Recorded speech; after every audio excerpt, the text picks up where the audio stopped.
కొట్ట మాట్లాడుతున్నాడు. ఆయన చెప్పింది ఎన్నోరు. ఇంకా నేను ఈ స్టోరీ చెప్తా.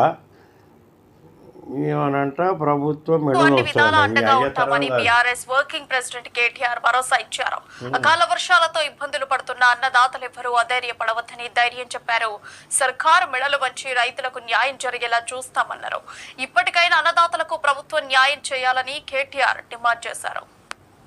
తెలంగాణ ప్రభుత్వం పూర్తి స్థాయిలో రైతులను విస్మరించి రాజకీయాలు మాత్రమే తమ ప్రాధాన్యత క్రమంలో టాప్ ప్రయారిటీగా తీసుకోవడం వల్ల వాళ్ళ రాష్ట్ర వ్యాప్తంగా కూడా రైతులు ఈయనంట ప్రభుత్వ మెడలోంచి ఇక పీకు మీ అయ్యతరాన కాదు మా మెడలోంచి నీకు కానీ ఈతనేమవుతుంది.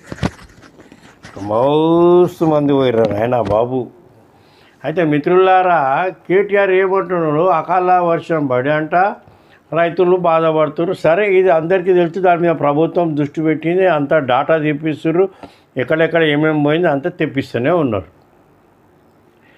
వీళ్ళ ఆయంలో మొన్న 4 నెలల కింద ఏదైతే ఎలక్షన్ల కట్టిన 4 నెలల ముందు మీరు అందరు చూసారు. భద్రాచలం మెట్ల దాకా నీళ్ళు వచ్చినాయి, వానవాడి ఇది అయిపోయింది, కరీంనగర్లో నష్టపోయింది, అంతా మీరు చూసారు. హరీశ్వరరావు మళ్ళా వీళ్ళ అయ్యా కేసీఆర్ ఏమన్నారు, మీరు ఎకరానికి 10,000 ఇస్తామని చెప్పారు.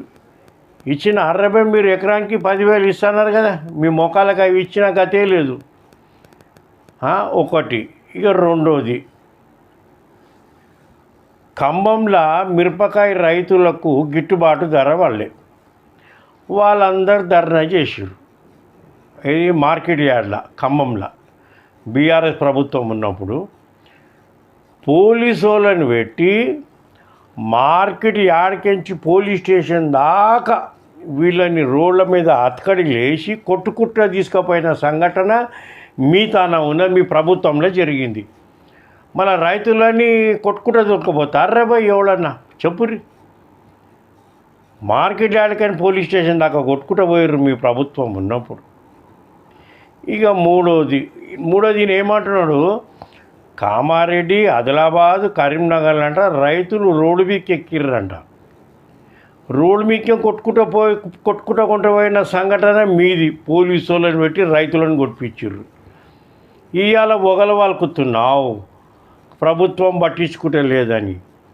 మీ అయ్య ఉన్నప్పుడు తెలంగాణను అప్పులపాలు చేసి తెలంగాణలో పైసంతా తీసుకుపోయి ఇతర రాష్ట్రాలల్లో రైతులకు 3 లక్షలు 4 లక్షలు అందరు కుటుంబాలకు వంచిరాలే. నితీష్ కుమార్ సీఎం ఉండి ఆయన పక్కకు కూకుని ఉన్నాడు.